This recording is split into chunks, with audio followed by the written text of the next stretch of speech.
Hello, and welcome to this special episode of the Publisher Podcast, an audio teaser for the Inside the Print Revival report published by Media Voices in June 2025.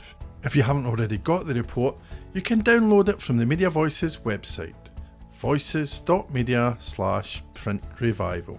The Media Voices team has been wondering for some time about what is really going on in the print magazine market. We've watched a number of stories we shared about print launches and relaunches grow from a trickle to, well, if not quite a tidal wave, then a fairly fast flowing stream. Talk of a print comeback, a fight back even, has been increasingly common in the magazine market. But at the same time, news about magazine circulations dropping, print operations being scaled back, and regular closures have continued. With these two seemingly contradictory narratives competing for our attention, we decided to try and find out what's really going on. But before we get started, we would like to take this opportunity to thank our report sponsors. Without their support, we simply wouldn't be able to put the time into the interviews and the research that it takes to produce a report of 60 plus pages and almost 100 references. So thank you to our sponsors ATEX, FIP, Freeport Press, Piano, Warner's Circulation Solutions, and the Manson Group. Download the report at voices.media/printrevival to find out more about how they can help your print publishing business. The first thing to realise about a print revival is that print never really went away. The long-term decline in newspaper circulation has maybe set the tone for the narrative around print, but magazine publishing is different. Print never left us. I mean, this talk about revival of print, and it's nonsense. I mean, print has always been with us. All what people are discovering today is they are discovering a new power of print. That's Mr. Magazine, Professor Samir Husni. And of course, he's right. The print magazine market is worth about $60 billion, according to PricewaterhouseCoopers' Global Entertainment and Media Outlook report for 2022 to 2026. Consumer magazine publishers are forecast to get 3/4 of their revenue from print in 2026. Even in B2B, where the digital transition has been more comprehensive and faster, print revenues are projected to be 45% in 2026. But these kind of numbers didn't stop the death of print narrative before. So what's changed? One of our first clues that something was going on in the print magazine market was a slew of print positive headlines appearing across a range of media, from Fast Company to the BBC, the New York Times to Digiday, and even Press Gazette's Dominic Ponsford asking, were we wrong about print? Many of the articles heralding print's return compare what's going on to the rebirth of the market for vinyl records.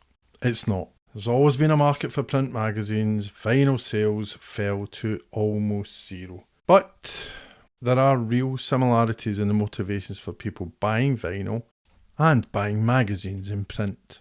Samir frames it beautifully. In all human beings, we have like 3 ships that cruise throughout our life. Ownership. We love to own things. From the minute we are born, we want to own things, whether we need them or not.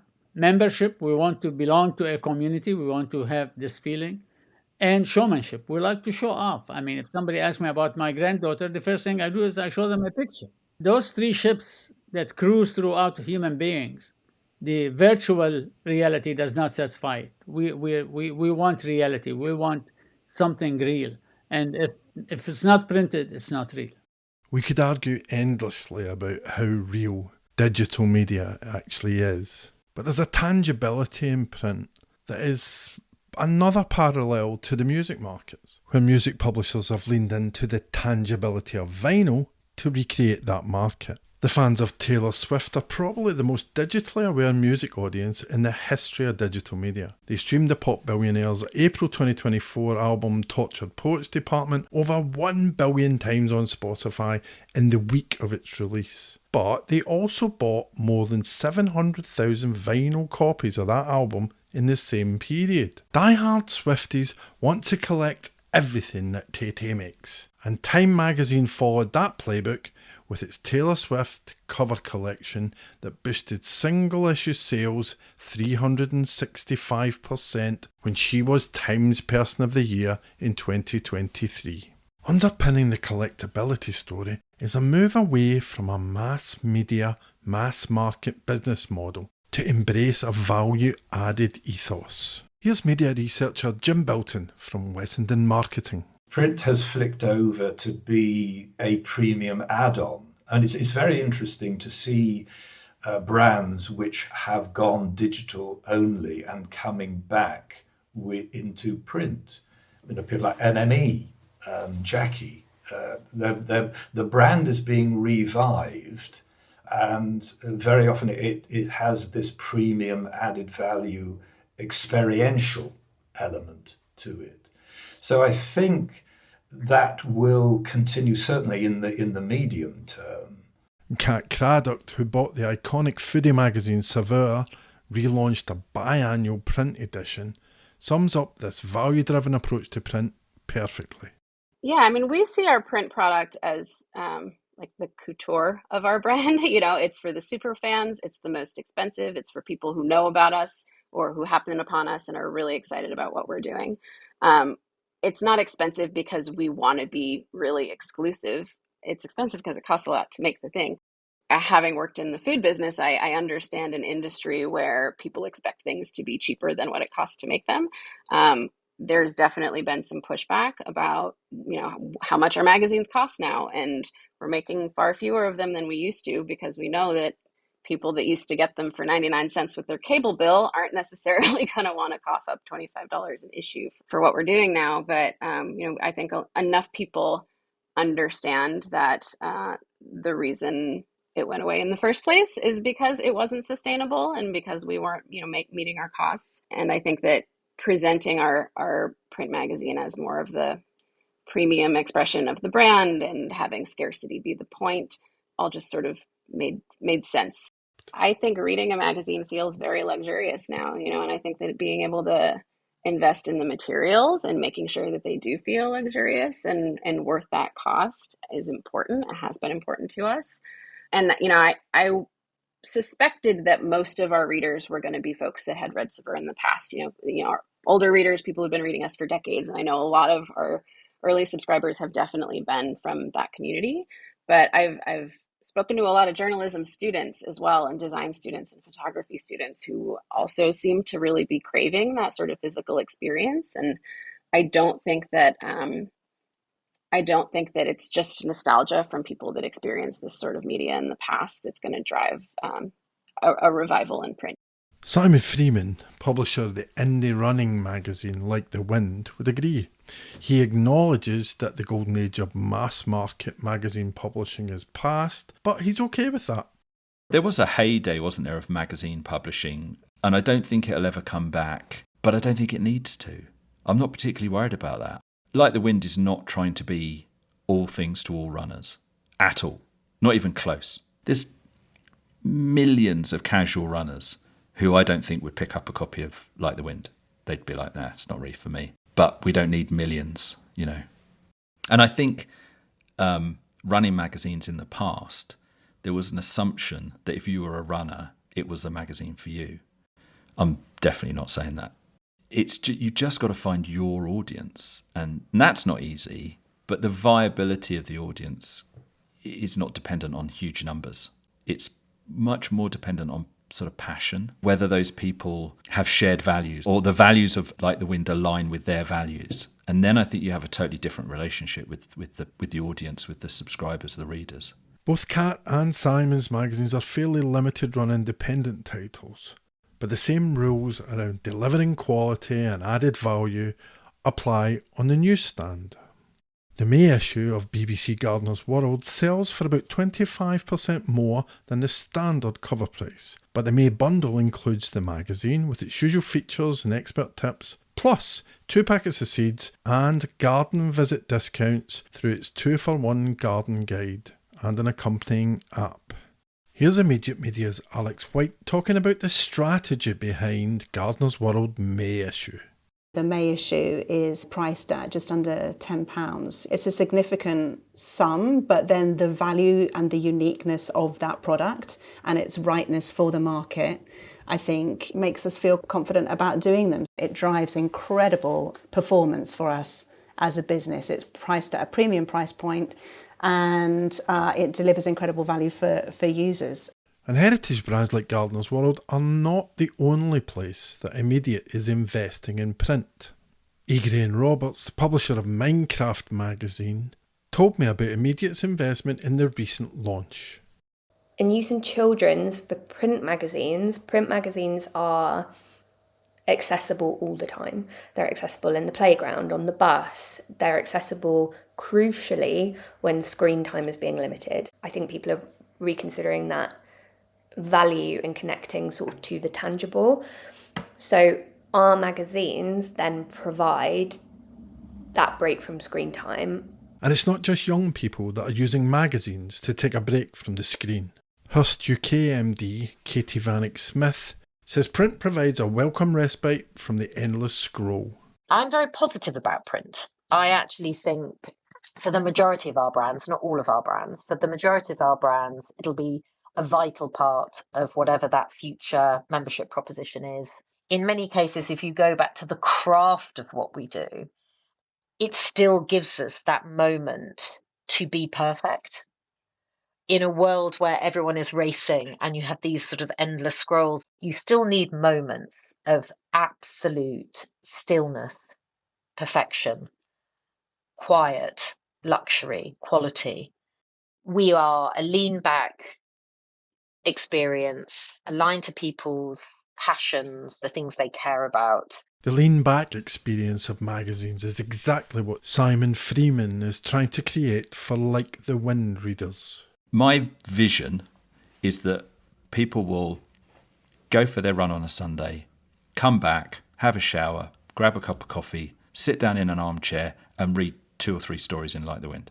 But he knows, like Hearst with its online memberships, or Gardener's World with its 2-for-1 Gardens app, that print is just part of the media mix.